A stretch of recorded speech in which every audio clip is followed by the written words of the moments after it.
दोस्तों, राम मंदिर की कहानी सिर्फ एक मंदिर निर्माण की कहानी नहीं है। ये हजारों साल पुरानी परंपरा, रहस्य, पुराण और इतिहास का संगम है। आज के वीडियो में हम जानेंगे राम मंदिर से जुड़े 7 ऐसे रहस्यों के बारे में जिन्हें सुनकर आपको यकीन ही नहीं होगा कि ऐसा भी सच में हुआ था। पुराणों में लिखा है कि जब ब्रह्मा जी ने पृथ्वी पर सबसे पहला पूर्ण नगरी बनाई तो उन्होंने उसका नाम रखा अयोध्या, जिसका अर्थ है जिसे कोई जीत नहीं सकता। ध्यान दो, दुनिया में हजारों शहर नष्ट हुए, बाढ़ आई, युद्ध हुए, पर अयोध्या का अस्तित्व कभी मिटा नहीं। यह अपने आप में एक बड़ा रहस्य है। धर्म ग्रंथ कहते हैं कि राम का जन्म अभिजित मुहूर्त प्लस शुक्ल पक्ष नवमी प्री पुष्य नक्षत्र में हुआ। आधुनिक वैज्ञानिक कहते हैं उस समय ग्रहीय स्थिति इतनी परफेक्ट थी कि पूरे 10,000 से 15,000 साल में एक बार ही ऐसी स्थिति बनती है। यानी वो स्थान और वो समय दोनों कॉस्मिक सिग्नेचर थे, सिर्फ संयोग नहीं। राम जन्मभूमि पर 3 बार मंदिर बना और 3 बार टूटा, 1:35 से 2:10।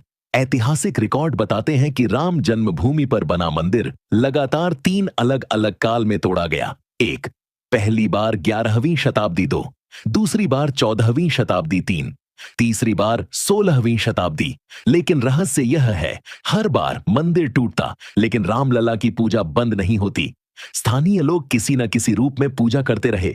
यह बात इतिहासकार भी मानते हैं। ASI एस्थायोलॉजिकल सर्वे ऑफ इंडिया की खुदाई में नीचे जो मिला वो किसी को उम्मीद नहीं थी। 12 स्तंभ मंदिर आधारित संरचना, देवी देवताओं की मूर्ति के अवशेष स्तंभों पर कौश, नाग, देव प्रतिमाएं। ASI की रिपोर्ट में लिखा है यह संरचना किसी इस्लामिक ढांचे से बिल्कुल अलग है। कई विशेषज्ञों ने इसे 11 से 12वीं शताब्दी के वैष्णव मंदिर का हिस्सा बताया। यानी जमीन के नीचे मंदिर का रहस्य सदियों बाद सच साबित हुआ। बहुत लोगों को गलतफहमी है कि 1949 की रात मूर्ति अचानक प्रकट हो गई। असल में कई साल तक स्थानीय भक्त वहां रामलला की पूजा छुप कर करते थे।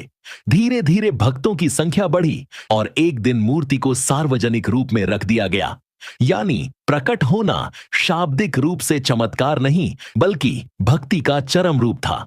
नए राम मंदिर का डिजाइन गोल्डन रेशियो 1.618 पर आधारित है।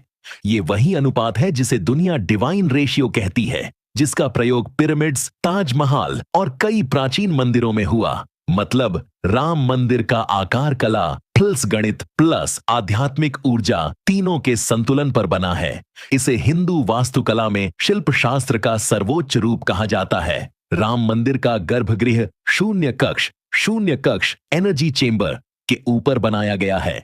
शास्त्रों में लिखा है कि गर्भगृह के नीचे खाली स्थान होने पर ऊर्जा ऊपर की ओर तेजी से प्रवाहित होती है। इसे आजकल के वास्तु विशेषज्ञ भी मानते हैं।